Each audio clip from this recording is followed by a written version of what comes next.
About a month ago, I finished my 2024 Appalachian Trail through hike in 100 days, and the 100-day milestone meant that there were some pretty difficult days of hiking of 10, 12, even a little bit longer.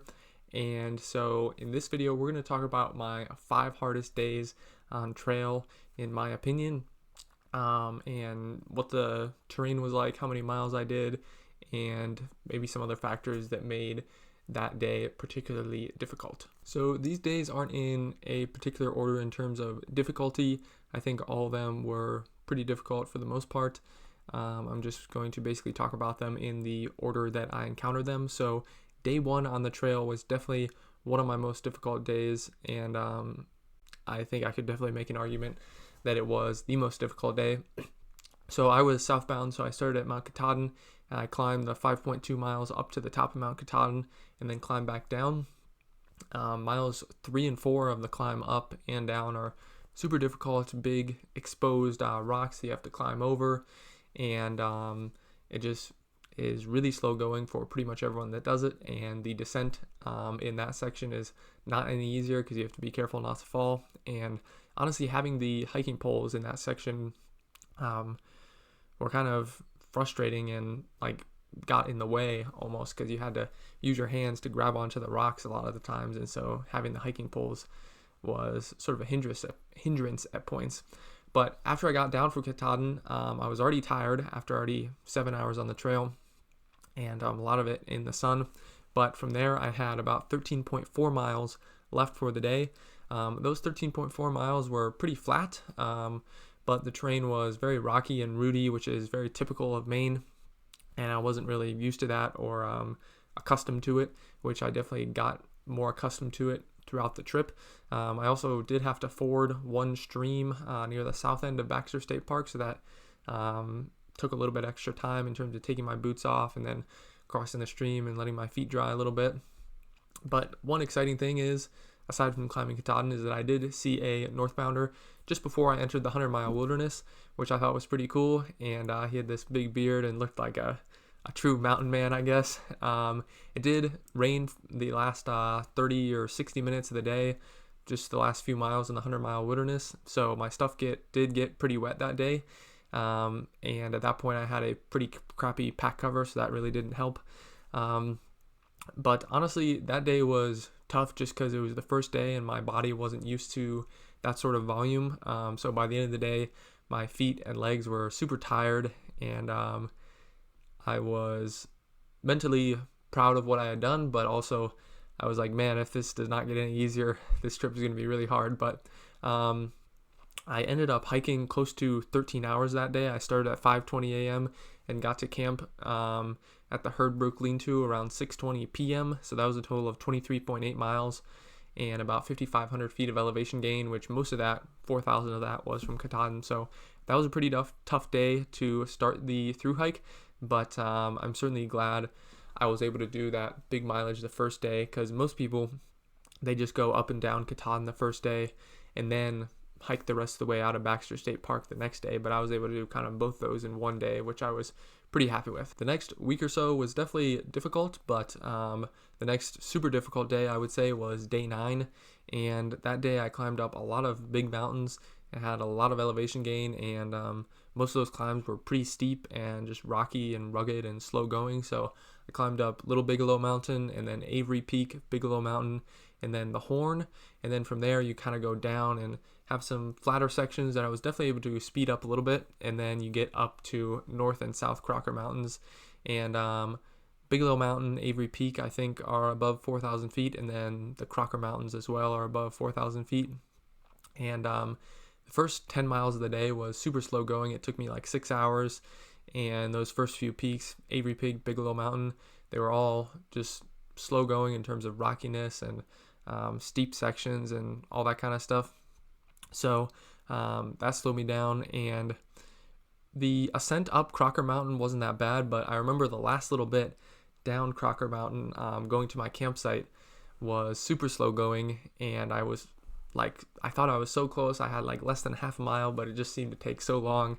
There was just lots of rocks and sort of bigger rocks almost that I had to kind of step from one to the other, and I wasn't super good at that yet. And that day I started around 6 a.m. and made it to my campsite around 6:30 p.m. So a little bit over 12 miles on trail there. But that was 22.6 miles with about 8,000 feet of elevation gain.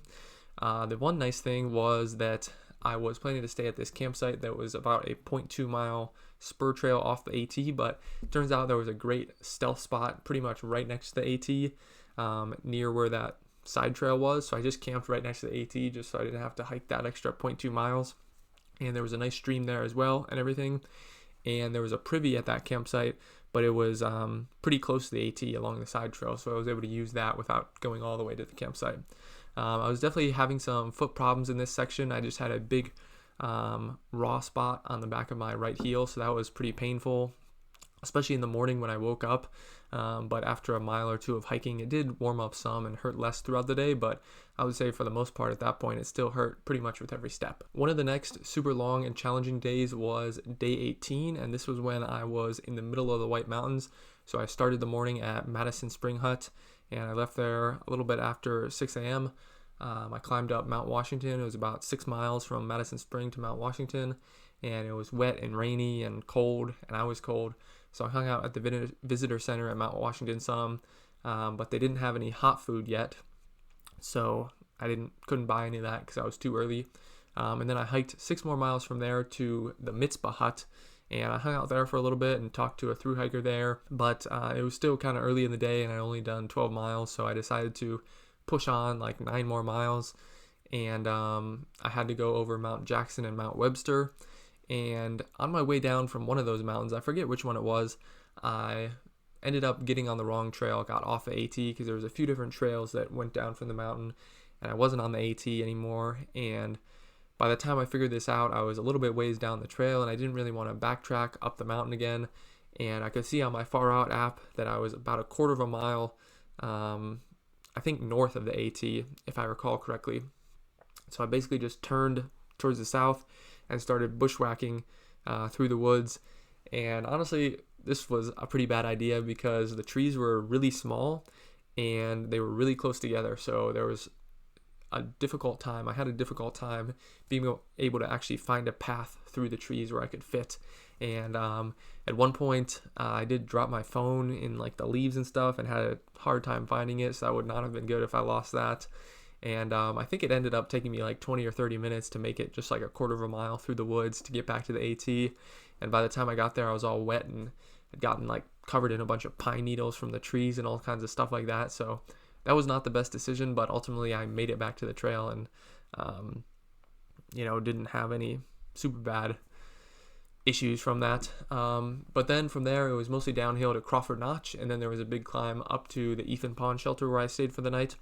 And honestly, that climb it looks kind of steep on the maps and stuff like that, but the trail was pretty smooth, and compared to a lot of the stuff I had done that day, it was exceedingly smooth, and so I didn't think it was that difficult at all. And there was also a nice thing there was that I experienced my first trail magic on the way up to the Ethan Pond shelter. There was a little parking lot, and someone had left like some Coke, or I think it was Coke, in like a box on the side of the trail, so I got some of that. So that day I started a little bit after 6 o'clock, like I mentioned, and I got to camp a little bit before 6:30 p.m., so a little bit over 12 hours there. Total mileage was 21.1 miles with a decent amount of elevation gain, but honestly not a ton. I'm not sure what the exact number was, but that whole day it was pretty windy and rainy, and so I was definitely cold part of the day, especially when I was going down mountains, because when I'm going up the mountain a lot of time, I'm working harder, so I'm building up more sweat and just heat in my body. But then when I was going down hills, I'd cool down a little bit and wasn't working quite as hard. And one of the annoying things about that campsite as well is that they had wooden platforms, and I wasn't a fan of those wooden platforms because it was just annoying to kind of stake down your tent well. And even though the good thing about the wooden platforms is they're not going to flood and give you like inches of water, in your tent basically, but they do kind of pool the water a little bit on top of the wood. The water kind of pools on top of the wood, and so it does kind of sit there a little bit, which is a little bit annoying, and it was raining quite a bit, so there was plenty of water pooling on the wood, and I was like nervous about it getting into my tent, which it didn't really end up doing, but it was still a little nerve-wracking. And one of the next hardest days was day 19. Right after that, it was pretty similar weather as the day before, very windy and rainy and cloudy. The first few miles were actually pretty easy and flat, but then I did climb up to Z Cliff and up to South Twin Mountain right after that. And then a little bit later, I climbed Mount Garfield, which I think was probably, aside from Katahdin, one of, if not the hardest sections of the AT, in my opinion, in terms of difficulty of the terrain. But the good thing about that is that Mount Garfield was less than a mile up and then a mile down. So you really weren't on that terrain all that long, but that section was really difficult, I thought. And then after that, I had Mount Lafayette and Mount Lincoln, which go over Franconia Ridge. And from everyone I've talked to, they say Franconia Ridge is some of the best views in the White Mountains on the AT. But unfortunate for me, I was totally in a cloud during that time. It was raining some, and it was incredibly windy, and there were some steps where I was like trying to put my foot down, and I was like, I'm not sure if my foot is kind of going in the spot where I want it to, and I kind of have to, put some extra effort into these steps to make sure I'm stepping on the trail in the right spot because this wind is so strong. But that day I started about 5:30 in the morning and finished about 5:30 at night, so about 12 hours total, and I think that was about 22 miles in total, so a decently good mileage there. It didn't rain all that much in the afternoon, but I was cooking dinner around like 6 o'clock, I think, and they had a little rain fly where you could cook dinner under there. And while I was cooking dinner there, it started absolutely pouring for like half an hour or an hour, but luckily, like I said, I was under that rain fly, so I didn't get too wet from that. There were some bright spots in that day, though. I got some free baked goods from the Zealand Falls hut, and then when I was at the Galehead hut, I stopped in there to get some soup and redeem like my free soup from the little coupons you get. And they gave me some leftover lasagna as well, which was super awesome. So the last of the hardest days is not a single day, but it's a series of 19 days from day 22 to 40. And most of these days were difficult, but not extremely difficult. But when all of them were strung together in a row, I would say that was a super difficult stretch for me. And I really had to work hard to continue going day after day after day at that point. Pretty much over those 19 days from day 22 to 40, I went through the very southern end of New Hampshire, Vermont, Massachusetts, Connecticut, New York, and all of New Jersey. And those 19 days were close to 500 miles. I averaged about 25.6 miles per day over those 19 days. So that was much higher than what I averaged a lot of the rest of the trip. And a lot of that way, the terrain wasn't nearly as difficult. The trail was a little bit smoother than in Maine and New Hampshire, and the mountains and hills weren't nearly as steep or high for the most part, but just because I was doing bigger mileage, that made it more difficult. And into Connecticut, New York, and New Jersey, the temperature was really hot, and so that made it more difficult as well. And at that point, I was definitely still having some feet trouble, so that mostly that heel issue, like I mentioned before, was still bothering me some, and over that time I think it started healing, but it was definitely still painful a lot of the days, and that was an added difficulty. There was an upside in that section, is that there was a lot of trail magic in Massachusetts, and then lots of places along the way, like in Connecticut and New York especially, there was little towns pretty close to the trail a lot of the times, or like delis close to the trail where you could stop and get some snacks and ice cream, which I definitely took advantage of. So there was definitely some good parts of that section, but overall that was a really difficult section with a lot of mileage. So this is just, in my opinion, what were some of the most difficult days and sections of the Appalachian Trail for me. There were certainly plenty of other difficult sections along the trail, but I think as I got further south, even when I encountered difficult sections, I was much more experienced and in a little bit better hiking shape at that point. So those difficult sections weren't as challenging for me, and I was able to get through them a little bit more quickly. So I would love to hear your thoughts if you've done sections of the Appalachian Trail, which you think is the hardest, and where you experience the most difficulty.